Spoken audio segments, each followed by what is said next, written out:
அப்படியே மேல பாருங்க 3 கொத்து திராட்சை. அத்தை சொன்னாங்க ஊருக்கு வந்த போது, சீதா எல்லாமே பழுத்து பழுத்து கொட்டுது, நான் பொறுக்கி காய வச்சிட்டு இருக்கேன் அப்படின்ட்டு. எல்லாம் நிறைய இருக்கு. அத்தைக்கு வந்துட்டு நாங்கள் ஊருக்கு வரத்துக்கு நாள் நைட்டு மூச்சு திணறல் மாதிரி ஆயிடுச்சு. எதனாலன்னு பார்த்தீங்கன்னா, ஹேமி ஃபேமிலிஸ் எல்லாரும் எப்படி இருக்கீங்க, நல்லா இருக்கீங்களா? ஊர்லேருந்து வந்து இதாங்க எங்களுடைய ஃபஸ்ட்டு விலாக் நம்ம வீட்டில். ஸோ இன்றைக்கி என்ன விலாக் பார்க்க போகிறோம்னா, நம்மளுடைய கார்டன் விலாக் தான் பார்க்க போகிறோம். ரொம்ப நாள் 1 மாதம் திட்டத்தட்ட நம்ம ஊருக்கு போய் அந்த கேப்பில் செடியெலாம் நல்லா பெருசாகி நிறைய காய் பூலாம் புதுசு புதுசாக வச்சுருக்கு. அதெல்லாம் என்னங்கிறத தான் இந்த விலாகில் பார்க்க போகிறோம். அதுக்கு முன்னாடி வந்து அத்தைக்கு உடம்பு சரியில்லை, என்னாச்சுன்னு சொல்லி ஒரு சிலர் வந்து கமெண்டில் கேட்டிங்க. அத்தைக்கு வந்துட்டு நாங்கள் ஊருக்கு வரத்துக்கு நாள் நைட்டு மூச்சு திணறல் மாதிரி ஆயிடுச்சு. எதனாலன்னு பார்த்தீங்கன்னா, கால் வலிக்காக நிறைய டேப்லெட்லாம் எடுத்துகிட்டு இருக்காங்க. அதுவும் இல்லாமல் நைட்டில் ஆகாதது ஏதோ சாப்பிட்ருக்காங்க. அதுதான் வந்து உடம்பு. ஆமாம், நைட்டில் இதெல்லாம் சாப்பிடக்கூடாதுன்னு ஒரு சில இதெல்லாம் இருக்குது. அதுவும் இல்லாமல் அவங்களுக்கு சுகர் இருக்கா. ஸோ அந்த மாதிரி இருக்கிற சுச்சுவேஷனில் ஒரு சிலது சாப்பிடக்கூடாதுன்னு சொன்னால் அது வாயை கட்டாமல் வீணாக போயிடும் அப்படிங்கிறதுனால அதை சாப்பிட்ருக்காங்க.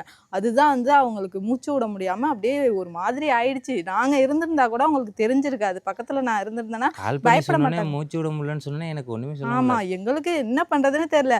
அதனால தான் மறுநாளே உடனே கிளம்பி வந்துட்டோம். இருந்தாலும் அந்த நிலைமையில இருக்கும்போது பக்கத்தில் நான் இருந்தாலோ வினோ இருந்தாலோ அவங்களுக்கு பயம் தெரிஞ்சிருக்காது. விஜய் மட்டும் தான் இருந்தானா அவங்களுக்கு இன்னுமே பயமாயிட்டு, எனக்கு என்னமோ பண்ணுதுரா அப்படின்னு சொல்லிட்டு அவனை பயமுறுத்தி அதுக்கப்புறம் ஹாஸ்பிட்டல் போய் அப்புறம் பேச ஆரம்பிச்சிட்டாங்க. ஏதோ நான் பிள்ளைங்கெல்லாம் விட்டு போயிடுவானோ அப்படிங்கிற மாதிரி அந்த ஒரு ஃபீல்லாம் அவங்களுக்குள்ள வந்துடுச்சு. ஃபோன் பண்ணி காலையில் என்கிட்ட அப்படி சொல்லிட்டு இருக்கும்போது எனக்கே ஒரு மாதிரி ஆயிடுச்சுன்னு உடனே கிளம்பி வரேன்னு சொல்லிட்டு கிளம்பி வந்துட்டோங்க. மறுநாளே அந்த நைட்டு வந்துட்டு அவங்க போனதே பெரிய விஷயம் அப்படின்ட்டு வந்துட்டு ரொம்ப புலம்பிகிட்டே இருந்தாங்க. நிறைய பேர் அவங்கள வந்துட்டு கேட்டுகிட்டே இருந்தீங்க, இப்போ எப்படி இருக்குது அப்படின்னு சொல்லிட்டு. ஹாஸ்பிட்டல் போயிட்டு வந்துட்டு பரவாயில்ல, மூச்சு திணறல் தான், நீங்கள் வந்துட்டு டேப்லெட் அதிகமாக எடுத்துருக்கீங்க, டோஸ் அதிகமாக இருக்குது, அந்த டேப்லெட் நிறையாலாம் போடாதீங்க, சுகர் டேப்லெட் என்னவோ அதை மட்டும் போடுங்க, காலுக்கு பெயின் ரொம்ப இருந்தால் மட்டும் டேப்லெட் எடுத்துங்க, ரொம்பலாம் நீங்கள் டேப்லெட் சும்மா சும்மா போட்டுக்கிட்டே இருக்காதீங்க அப்படின்னு சொல்லி சொன்னதுக்கப்புறம் தான் இப்போ கொஞ்சமாக வந்துட்டு தைலம் மட்டும் கொடுத்துருக்காங்க கால் வலிக்கு. மற்றபடி சுகர் டேப்லெட் மட்டும் தான் எடுத்துகிட்ருக்காங்க. இன்னும் ஒரு 2 நாள் கழித்து அத்தையை ஹாஸ்பிட்டல் கூட்டிகிட்டு போகணும். நான் இப்போ மழை வேறு பெஞ்சிக்கிட்டு இருக்குதா, இவங்க 2 பேருக்கும் வந்துட்டு கோல்டு பிடிச்சிட்டு நைன்ட்டுருக்காங்க. ஸோ இவங்களையும் அப்படியே காமிச்சிட்டு அத்தையும் காமிச்சிட்டு வரணும். ஒரு நாள் கழித்து போய் தான். இப்போ அத்தை கொஞ்சம் பரவாயில்லைங்க, நல்லா தான் இருக்காங்க. ஸோ நிறைய பேர் கேட்டதுக்கு ரொம்ப ரொம்ப நன்றிங்க. வாங்க இன்றைக்கி நம்மளுடைய கார்டனில் என்னென்ன இருக்குதுன்னு உங்கள்கிட்ட நான் சுற்றி காமிக்கிறேன். நானும் அப்படியே பார்த்தா மாதிரி இருக்கும். ஏன்னா 1 மாதம் கேப்பில் நிறைய விஷயங்களும் நடந்திருக்கு. என்னங்கிறத பார்ப்போம் வாங்க. நாங்கள் வந்த ஃபஸ்ட்டு ஆச்சரியம் என்னென்னு பார்த்தீங்கன்னா, இவங்க தான் புது உறவு. கலர்ஃபுல்லாக பார்த்தோன்னே அப்படியே எனக்கு அவ்வளோ ஆசையாக இருந்துச்சு. ஒரே ஒரு விதை மட்டும் போட்டு பார்த்தது. சாம்பிள் புதுச்சா அம்மா சொன்னிச்சு நிறைய. அதான் நிறைய வச்சு. ஆமாம், இது வந்து நம்ம இதுக்கப்புறம் கவலை இல்லை. அந்த ஒரு விதை இதில் பல விதைகள் வந்துடும். ஏன்னா இந்த பார்த்தீங்களா கருப்படிச்சிருக்கு பார்த்தீங்களா, இதுதான் விதையே. இதை வந்து உதுத்து நம்ம வந்து காய வச்சு அதுக்கப்புறம் போட்டோம்னா நிறைய செடி முளைக்கும். பார்க்கறதுக்கு அழகா இருக்கும். நீங்களும் ட்ரை பண்ணி பாருங்க, கண்டிப்பா இந்த பூ வைங்க. ஏன்னா அழகா இருக்கும், பார்க்கறதுக்கு அழகா இருக்கும். அப்புறம் கொஞ்சம் கொஞ்சமா பிச்சு அப்படியே நம்ம உள்ள அரளி வச்சிருக்கோம் பார்த்தீங்களா, அது கூட சேர்த்து சாமிக்கு கட்டி போட்டோம்னா ரொம்பவே நல்லது. அதுக்கப்புறம் இன்னும் என்னன்னா, நாங்க ஊருக்கு போன கேப்ல எல்லா செடியும் பச்சை மிளகாய் வச்சுட்டு. எவ்வளவு பச்சை மிளகாய். அத்தை சொன்னாங்க ஊருக்கு வந்த போது, சீதா எல்லாமே பழுத்து பழுத்து கொட்டுது, நான் பொறுக்கி காய வச்சிட்டு இருக்கேன் அப்படின்ட்டு. எல்லாம் நிறைய இருக்கு. பார்க்கும்போது எனக்கு அவ்வளோ ஆசையா இருக்குங்க. ஆனா என்ன ஒண்ணுன்னா, ஆனா என்ன ஒண்ணுன்னா, ஐயோ சீதா பச்சை மிளகாய் இல்ல, அத்தை பச்சை மிளகாய் இல்லன்னு சொல்லிக்கிட்டே இருப்பேன். ஆனா அந்த கவலையே இல்ல. நீங்க எதுக்கு பச்சை மிளகாவுக்கு பயப்பு கவலைப்படுறீங்க, நான் வைக்கிறேன்னு எல்லா செடியும் ஒரே கடிச்சிட்டு இருக்கான். ஏமா கரும்பு மாதிரி கடிச்சிட்டு இருக்க, தின்னு ரொம்ப வரைக்கும். ஐயோ டேய், இதை சாப்பிட்டேன்னு முடிஞ்சு. அதோட ஏய் வாஷ் பண்ணாம சாப்பிடவும் கூடாது, வாயில வைக்க கூடாது. போட்டுரு. இங்க பாருங்க எவ்வளவு பெருசா பாருங்க, ஒண்ணு. இதை பார்க்கும்போது எனக்கே வந்துட்டு அப்படியே என்னடா நம்ம வீட்லடா இவ்வளவு வச்சிருக்குன்னு சொல்லிட்டு தோணுது. இவ்வளோ பச்சை மிளகாய் இருக்குது. ஒவ்வொரு செடியிலையும் பாருங்களேன் எவ்வளோ இருக்குன்னு, கொலையா காய்ச்சிருக்குது.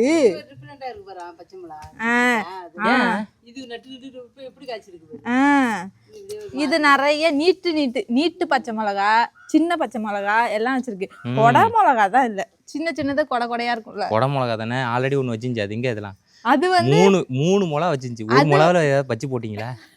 அது விதைக்கு எடுத்து போட்டாங்க, விதைக்காக எடுத்து வச்சிருக்காங்க. பச்சை மிளகாவை பார்த்துட்டு அப்படியே வந்தோம்னா இங்கே பாருங்க எப்படி வளர்ந்துருக்குன்னு. நாங்கள் போன கேப்பில் இத்தனோண்டு இருந்த கரும்பு இவ்வளோ பெருசு, அப்படியே பார்த்தோன்னே ஆச்சரியம் ஆயிடுச்சு. என்னடா இது இப்படி வேறு வெடிச்சு கலந்துருக்கு, என்னடா இப்படியாடா கொழுந்து விட்டுருக்குன்னு சொல்லிட்டு. எப்படி இருக்கு பாரு அப்படியே. ஆமா, நான் வந்து இவ்வளோ பெருசு நான் வயல்ல தான் பார்த்துருக்கேன், வீட்டுல எல்லாம் பார்க்கல. ஆமா, வெட்டி வச்சாலுமே வந்துட்டு கொஞ்சம் தூரம் வளருமா, அதுக்கப்புறம் ஆடு மாடு சாப்பிட்டுட்டு போயிடும். இப்படி வளர்ந்து நான் பார்க்கவே இல்லை. இப்பதான் ஃபர்ஸ்ட் டைம் எங்க வீட்டுல வளர்ந்து பார்க்கறேன். நம்ம அடுத்த வருஷம் நம்ம கரும்பு வாங்க வேணாம். ஒரு வருஷம் ஆகுமா இது முளைக்க? ஆமா, அப்படியே சுலவா வளர்ந்துட்டு வரும் இது. இது வந்து மேல உள்ள தோகை தானே இது. ஆமா, 4 கரும்பு வந்துரும் இதுல. இல்ல 4 5 கரும்பு அதுக்கு மேலே வரும்ல. ஒரு கட்டு இருக்கும் போல இருக்கு. நம்ம ஒண்ணுதான் வச்சோம், ஆனா வந்து நிறைய வந்து இதுல வந்து எப்படி கிளவுடுது, வெடிச்சிருக்கு. அதுதான் சொல்றேன், வரும்னு நினைக்கிறேன். அங்க வச்சிருக்கோம், அங்கேயும் இருக்குது. ஒரு தான் இருக்கு. இதுதான் நல்ல ஒரு பந்தலா கிளம்பி இருக்கு. அப்படியே நம்ம மேல பார்த்தோம்னா திராட்சை, அப்படியே மேல பாருங்க 3 கொத்து திராட்சை. நேத்து நம்ம வீட்டுக்கு வந்தவங்க எல்லாம் பாத்துட்டு போயிருக்காங்க திராட்சைய. ஓ, திராட்சை எல்லாம் காய்ச்சிருக்கு அப்படின்னு சொல்லிட்டு. இந்த 3 கொத்து தான் வைக்குது, மத்ததெல்லாம் வைக்க மாட்டேங்குது. இல்ல வைக்கும், நம்ம அது பார்க்க முடியல. அங்க ஒண்ணு தனியா காய்ச்சிருக்குது. 2 தின்னுட்டீங்களா? இத பச்சையா பறிச்சு சாப்பிடுறீங்களா? ஆமா, ஒண்ணே வச்சிருக்குது. இதோ வர ஒண்ணு அது இருக்கும் சீட்டு, அப்ப தெரிய மாட்டேதுன்னு நமக்கு தெரிய மாட்டேது. ஆமா, நல்லா பழுத்து கீழே இறங்கும் போதுதான் தெரியும் எங்கே இடுக்குல இருக்குது. அப்படியே இந்த பக்கம் வந்தீங்கன்னா இங்க பாருங்க, நான் வச்சேன் பார்த்தீங்களா இத்தனோண்டு கிருஷ்ணர் பூன்னு சொல்லிட்டு. அது எப்படி, ஆமா சங்குப்பூ, அது எப்படி வளர்ந்துருக்கு பாருங்க. நல்ல வந்துட்டு அவ்வளவு நல்லதாண்டி, மருத்துவ குணம் நிறைய இருக்காண்டி. ஆமா, நான் தான் சொன்னேனே, கேட்டியா? குடும்பத்துக்கும் நல்லது, மருத்துவ குணமும் உள்ளது. இந்த பூவை போட்டு கொஞ்சம் சுடுதண்ணி வச்சு குடிச்சா உடம்புக்கு நல்லது, ஹீட்டை குறைக்கும். இந்த இலை, இந்த பூ 2 பூ போட்டு நம்ம கொதிக்க வச்சு தண்ணி குடிச்சோம்னா வச்சுங்களேன், ஹீட்டை குறைக்கும். நம்ம இனிமேல் வந்து இதை கடைபிடிப்போம். நல்லது, இது வெயிலுக்குலாம் அவ்வளோ நல்லது. இதை கொஞ்சம் நம்ம சாப்பிடக்கூடாது. அந்த காய் இல்லது குழம்புக்கு போடுவாங்களா? அது அதெல்லாம் போட மாட்டாங்க. விதையாது விதை, அது என்னன்னு தெரியலங்க, மறந்துடாம கமெண்ட்ல சொல்லுங்க. இது விதை தான், இதெல்லாம் சாப்பிடக்கூடாதுன்னு தான் நான் நினைக்கிறேன், என்னன்னு தெரியல. அப்படியே நம்ம சங்கு பூவை பார்த்துட்டு வந்தோம்னா நம்மளுடைய மாமரம், இத்தனோண்டு மாமரம் செத்துடும்னு நினைச்சது. ஆமா, நம்ம கூட சொல்லியிருப்போம்ல இது பொழைக்குமா பொழைக்காது, நீ சொல்லியிருப்ப, நான் பொழைக்குன்னு சொல்லியிருந்தேன். ஆமா, எவ்வளவு பெருசு வளர்ந்துருக்கு பாருங்க. அப்புறம் இடையில வந்துட்டு புயல் காத்து அப்படி அடிச்சுது. நான் வேற வீட்டில் இருக்கும்போது பயந்துட்டே இருந்தேன், ஐயோ நம்ம மாமரம் தான் சாஞ்சிரும். ஏன்னா இதோட வேர் வந்து நல்லா ஸ்ட்ராங்கா இருக்கும். இது ஒரு கிளையில தான் வந்து பெருசா ஆனது. அது கிளை உடஞ்சிருமோ அப்படின்னு பயந்துட்டே இருந்தேன். வந்ததும் கேட்டது அதுதான், இது நல்லா இருக்கா அப்படின்னு சொல்லிட்டு. சூப்பரா இருக்கு பாருங்க. மாங்காய் வைக்கன்னு சொல்லிட்டு அவளா இருக்குங்க எல்லாரும். என்னோட ஆசையா அதுதாங்க.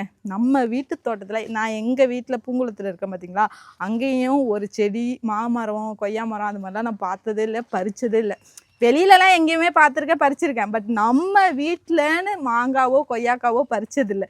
அது மாதிரி நம்ம வீட்டில் காய்க்கணும், அதை பறிக்கணுங்கிற ஒரு ஆசை, எனக்கு ஒரு ஆர்வம் நிறையவே இருக்குது.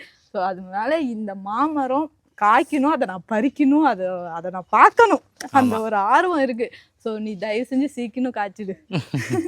இது மாங்காய் சீசன் இருந்தாலும் ஒரு பூ வைக்கணும் ஒரு ஆசையில் பார்த்தேன், ஒரு பூவும் வைக்கல. அடுத்த வருஷம் காய்க்கிட்டோம், பொறுமையாக காய்க்கிட்டோம். அப்படியே நம்ம கீழே பார்த்தோன்னா நம்ம வீட்டு மல்லிகை தோட்டம் ஃபுல்லாக இருக்கு. ஆமா, எல்லா மல்லிகையும் இருக்கு. மதுரை மல்லி, கும்பகோணம் மல்லி, எல்லா மல்லியும் இருக்கு. புதுசாக சொல்கிறேன் கும்பகோணம் மல்லின்னு. கும்பகோணத்தில் ஒரு மல்லி, அது எப்படின்னா அடுக்கடுக்கா சின்ன அடுக்கு, அடுக்கடுக்கா பெரிய அடுக்கு. அதுவும் இல்லாமல் இவ்வளோ மல்லிகைப்பூ இருந்தாலும் எங்கள் வீட்டிலேருந்து ஒரு மல்லிகைப்பூ செடி வேற அத்தைகிட்ட கொடுத்து விட்டேன், அதையும் வச்சுருக்காங்க. அடுத்தது அப்படியே பார்த்தோம்னா நம்மளோட தென்னை மரம். தென்னை மரம் மாதிரி கிளம்பிடுச்சு, செம்மையா கிளம்பிருக்கு. அப்புறம் எக்ஸ்பெக்ட் பண்ணவே இல்லை இந்த மாதிரி கிளம்புன்னு. நம்ம வீட்டில் ஒரு தென்னை மரம் வேற மாதிரி ஃபீல். ஆனால் இது சின்னதுலேயே காய்க்கிற மரம், கொஞ்சம் தூரம் தான் வளரும், அதுக்குள்ளே காமிச்சிடுவேன் தங்கம். தேங்க்யூ. இவன் விட மாட்டான் இந்த பழக்கத்தை அவன் அப்பையிலேருந்து வச்சிருக்கான். இதை நாங்கள் பார்த்தோன்னா அவ்வளோ ஆர்வம். இந்த மரம் வந்து நாங்கள் குளிக்கிற தண்ணிலாம் வருமா, ஸோ அதில் வந்து பெருசாக இருந்துச்சு. இன்னொரு மரம் அந்த பக்கம் வச்சுருக்க பார்த்தீங்கன்னா அது அப்படியே இருந்துக்கிட்டே இருந்தது, என்னன்னு தெரியல, அது கிளவிட்டு அப்படி பிரகாசமாக வளர்ந்துட்டு இருக்கு. ஸோ நிறைய பேர் கமெண்ட்லையும் கேட்டிங்க, அக்கா வீட்டில் ஒரு தென்னை மரம் வைக்கக்கூடாது அப்படின்னு சொல்லிட்டு. நம்ம வீட்டில் 2 தென்னை மரம் தான் வச்சுருக்கோம். ஏன்னா இங்கே ஒன்று வச்சுருக்கோம், அந்த சைடு வச்சுருக்கிறதுனால ஒரு தென்னை மரம் தான் இருக்கிற மாதிரி உங்களுக்கு தெரியும். பட் நம்ம வீட்டில் 2 தென்னை மரம் வச்சுருக்கோம். சூப்பராக இருக்குது. அப்படியே ஒன்றை பறித்து வச்சா அவ்வளோ அழகாக இருக்குங்க. இது நான் தான் இங்கே வந்துட்டு ஒரு விதை போட்டு விட்டேன், அதேமாரி முளைஞ்சிடுச்சு. அங்கே ஒன்று இங்கே ஒன்று போட்டியோ? ஆமாம், எல்லாம் முளைச்சிருக்கு. இதை பார்க்கும்போது அப்படியே கண்ணுக்கு குளிர்ச்சியாக அப்படியே ஒரு ஆசையாக இருக்குது பார்க்கறதுக்கு. இதை என்ன பண்ணணும் வேணும், விதையை எடுத்து அப்படியே பத்தியாக போட்டு விடணும். ஒரு வயலில் பார்த்தோம்ல அது மாதிரி போடணும். எனக்கு அப்படியே அதில் நின்று ஒரு ஃபோட்டோ எடுத்துக்கணும். அப்படியே இந்த பக்கம் வந்தோம்னா இந்த லைன் ஃபுல்லாகவே நம்மளுடைய வாழை மரம். அதுக்கு கீழே வந்துட்டு நம்ம இந்த செம்பருத்தி செடியை கட் பண்ணி வச்சோம் பார்த்தீங்களா கிளை, அதில் உருவானது எப்படி முளைச்சிருக்கு பாருங்க. இதை வச்ச மெயின் ரீசன் வந்துட்டு வீட்டை சுற்றி அப்படியே பூவாக பூத்து அப்படியே பார்க்கறதுக்கே அவ்வளோ அழகாக இருக்குங்கிறதுனால எல்லா கிளையும் வெட்டி பாதை எல்லா இடத்துலையும் வச்சாச்சு. எல்லா கிளையும் துளுத்துடுச்சு. அப்படியே அந்த பக்கம் போனோன்னா சின்னதாக இருந்துச்சு, அது நல்லா வளர்ந்துச்சு. இது வளராமல் இருந்துச்சு, இது இப்போ நல்லா பகபத்தி வளர்ந்து வருது. அப்படியே இந்த பக்கம் பார்த்தோம்னா நம்ம மரவள்ளி கிழங்கு. இந்த கிழங்கு வந்து செம்மையாக இருக்குங்க. ரெட் கலரில் இருக்கிறது, ரோஸ் கலரில் இருக்கிறது சூப்பராக இருக்கும். இது இன்னும் நம்ம வந்து உடனே பிடுங்கிடக்கூடாது, இன்னும் நல்லா பெருசாக போகணும். அதை விட இதோட சைஸ் வந்து ரொம்ப லாங்காக போனால் தான் கீழே உள்ள கிழங்கு நல்லா முத்தலாகி நல்லா பெருசாக வருமா. நாங்கள் அவசரப்பட்டு என்ன பண்ணிடுறது, பாதி நோண்டி பார்க்குறது, நல்லா கிழங்கு கொஞ்சம் முத்துனா உடனே பிடுங்கிடுறது. அந்த மாதிரி இருக்கவே கூடாது. ஆனால் இதில் இன்னொரு பெனிஃபிட் என்னென்னா, நம்ம பிடுங்கின கிளைய உடச்சி வச்சாலே முளைச்சிடும். நம்ம இதை காசு கொடுத்து வாங்க வேண்டிய அவசியமே இல்லை. எங்கேயாவது உங்களுக்கு ஒரு கிளை கிடைச்சாலும் போதும், அதை வாங்கிட்டு வந்து வீட்டில் வச்சு பாருங்க, செம்மையாக துளுத்து வந்துடும். இந்த மண் அந்த மண்ணெல்லாம் எந்த மண்ணும் கிடையாதுங்க, எல்லா மண்ணுலேயும் இந்த செடி முளைக்கும். நீங்களும் ட்ரை பண்ணி பாருங்கள் இதை வச்சு. அப்புறம் வந்து நம்ம நெல்லிக்காய் ஆயிடுச்சு. நெல்லிக்காய் மரம் வினோட கைப்பக்குவம் தான் இதெல்லாம். பெருசாக கைப்பக்குவம் நான் குழம்பு வச்சு அப்படியே நான் அது ஊற்றி விட்றேன். இல்லை, உன்னோட கைவண்ணம். நாங்கள் ஊருக்கு போகும்போது வந்து கட் பண்ணி விட்டுட்டு போயிருந்தேன். அது எப்படி கிளையா உணர்ந்துட்டு பத்தியா? அதுதான் இங்கே பாருங்க, இந்த இடத்துல கட் பண்ணியிருந்தான், இப்போ நல்லா மொத்தமாயிடுச்சு. ஏன்டா இதெல்லாம் கட் பண்ணுற அப்படின்னு அப்போ கேட்டேன். இப்போதான் அதோட ரிசல்ட் தெரியுது. அடுத்த வருஷம் கண்டிப்பாக இது எல்லாமே காய்ச்சிடும். அப்படியே பார்த்தீங்கன்னா அந்த பக்கம் நம்மளுடைய சப்போட்டா இப்போ தாங்க ஒன்று வச்சுருக்குது. ஒன்று பெருசாக இருக்குது. இது ஆல்ரெடி வச்சது தான் ஒன்று பெருசாக இருக்குது, மற்றதெல்லாம் சின்ன சின்னதாக விட்டுக்கிட்டு இருக்குது. இது வந்து நம்மளுடைய வாட்டர் ஆப்பிள். இது நல்லா முளைச்சி நல்லா வந்துச்சு. திடீர்னு பார்த்தா அதுக்கு நம்ம திரும்பவும் அடிக்கணும், மருந்து அடிக்கணும், அந்த எறும்பெல்லாம் கொல்றதுக்கு. இதுதான் கொஞ்சம் இதாகிட்டு இருக்கு. ஆனால் நல்லா தான் இருக்குது. கிளை வர்றதுனால கீழே நல்லா மொத்தமாகிட்டு தான் வேணும். கீழே வரா பிரச்சனை. இது கிளையை மட்டும் கட் பண்ணி விடணும். நம்ம முருங்கை மரத்துல அவ்வளோ முருங்கைக்காய் பறிச்சு அத்தை பொரியெல்லாம் பண்ணிருக்காங்க. ஆமா, இவ்வளோ நீட்டு இருக்கும். நீட்டு முருங்கைக்காய். சீத்து அங்க பாரு சீத்து, பலாமரம் காத்துல எங்கேயா விழுந்துருமோன்னு பார்த்தேன். இது வந்து ஒரு இடுக்குல இருக்கிறதுனால விழலை. அதுக்கப்புறம் நம்ம வீட்டில் இருக்கிற வாழைக்காய் மரம் ஒரு 3 தார் விட்டுருக்கு. ஒரு தார் வந்ததுக்கப்புறம் அந்த வாழை மரம் அவ்வளோதான், முடிஞ்சிருச்சு. அதை வெட்டி எடுத்துருவோம். அப்போ ஸ்பேஸ் உனக்கு அதிகமாக கிடைக்கும், அது வளர்கிறதுக்கு ஈஸியாக இருக்கும். அதான் வாழை மரம் ஒரு வாட்டி தான். ஏன் அதுக்கு பக்கத்தில் வேறு உருவாக்கிட்டு தான் அது சாகும். அது ஆமாம், இருந்தாலும் வந்துட்டு ரொம்ப கஷ்டமாக இருக்குல்ல. இப்போ வந்துட்டு அது வளருதுன்னா அது கொஞ்ச நாள் ரொம்ப நாள் இருக்கணும்னு ஆசைப்படுவோம் அதுவும். ஆனால் வந்து அது வாழைத்தார் விட்டதுக்கப்புறம் செத்து போயிடும், வெட்டிடுவோம். அதை வெட்டிடுவாங்க. பக்கத்தில் அதோட குழந்தையெல்லாம் வந்துட்டு கொடுத்துட்டு போயிடும். ஆமாம், குழந்தைங்களாம் கொடுத்துட்டு நீங்கள் நல்லபடியாக இருங்க அப்படின்னு நான் போய்க்கிறேன்னு அது இடம் விட்டுட்டு போயிடும். அவ்வளோதான் அதோட லைஃப். அவ்வளோதான், மனுஷன் வாழ்க்கை மாதிரி தான் அதுவும் போகுது போறேன். அது எல்லாத்தோடைய எதுவுமே அப்படிதான். ஒரு ஜென்ரேஷனை உருவாக்கிட்டு அது போயிடும், அவ்வளோதான். அப்படியே மேலே பார்த்தோன்னா நம்ம வீட்டில் விட்ட தாருலாம் நல்லா பெருசாகிட்டு, நாங்கள் வரத்துக்குள்ளே நீ பெருசாகிட்ட பழுத்துருவேன்னு பார்த்தா இன்னும் காயாக தான் இருக்கு. அப்புறம் இந்த சைடு பார்த்தீங்கன்னா இது அது ரஸ்தாளி. எவ்வளோ பெருசாக பார்த்தீங்களா? அதுவும் காய் ரொம்ப முத்திடுச்சு. இதுக்கப்புறம் வெட்டி வச்சேன்னா பழுத்துரும். அந்த அளவுக்கு பெருசாகிடுச்சு. இதுவும் ரஸ்தாளியா? இது ரஸ்தாளியா? பரவாயில்ல, அதுவும் ரஸ்தாளி தான். இதெல்லாம் வந்துட்டு எப்போ பறிக்கிறதுன்னு தெரியல. ஆமாம், இன்னும் இந்த பிளாக் கலர்ல அந்த பூவோட நுனி இருக்கு பாத்தியா, அதெல்லாம் கொட்டிடுச்சுன்னா தான் வந்துட்டு நல்லா பழுக்கிறதுக்கான ஒரு ஸ்டேஜ் வந்துருச்சுன்னு அர்த்தம். பெருசா இருக்கு தானே, முன்னெல்லாம் சின்ன சின்னதா இருக்கும், இப்ப ரொம்ப பெருசாவே இருக்குது. இதுவும் இது எப்பயுமே பெருசா தான் இருக்கும். ஆனா இந்த நுனி இருக்கு பாத்தீங்களா, இந்த அளவுக்கு பெருசா இருக்காது, இப்படி இருக்கும். இப்ப நல்லா பெருசா இருக்குது. ஆமா, அதுக்கப்புறம் இது ரொம்ப நாளைக்கு அப்புறம் அது என்னமோ தெரியல, நம்ம கார்டன் விளாக்லாம் எடுக்கும் போதெல்லாம் இந்த பூ பூத்துருது. ஸோ எங்களோட கார்டன் எப்படி இருந்துச்சுன்னு கமெண்ட்ல சொல்லுங்க. எப்படி வச்சிருக்கணும், இன்னும் நிறைய செடியெல்லாம் வைக்கணும். அதுதான் ரொம்ப ஆசைப்பட்டு இந்த வெண்டைக்காய் கத்திரிக்காய் அதெல்லாம் வச்சோம். ஆனால் காய்கறி இதெல்லாம் போடணும். ஆமாம், காய்கறி செடியெல்லாம் போடணும், போடவே இல்லை. காய்கறியை அதுதான் சொன்னேன் வேணான்னு சொல்கிறான். போடுவோம் அது இந்த பேக் வாங்கி போடணும். நம்ம கத்திரிக்காய் வெண்டைக்காய் அவரைக்காய் இதெல்லாம் போட்டிருந்தோம் போன தடவை. அப்போ நிறைய கத்திரிக்காயெல்லாம் வச்சுது. ஸோ அது மாதிரி கொஞ்சம் கத்திரிக்காய் விதையெல்லாம் போட்டுது, முளைக்கல. ஸோ சரியாக பராமரிப்பு இல்லாதனால முளைக்கல. ஊருக்கு போனதுனால முளைக்கவே இல்லை.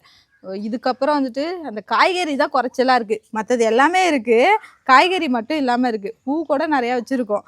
நம்ம அடுத்த கார்டன் அப்டேட்ல வந்துட்டு காய்கறிலாம் போட்டு பயிர் பண்ணுவோம். ஆமாம், நீங்கள் வந்து கேட்டுட்டு நீங்கள் கார்டன் விளாக் போடுங்கன்னு சொல்லிட்டு ஆமாம் கார்டன் விளாக் போட்டாச்சு.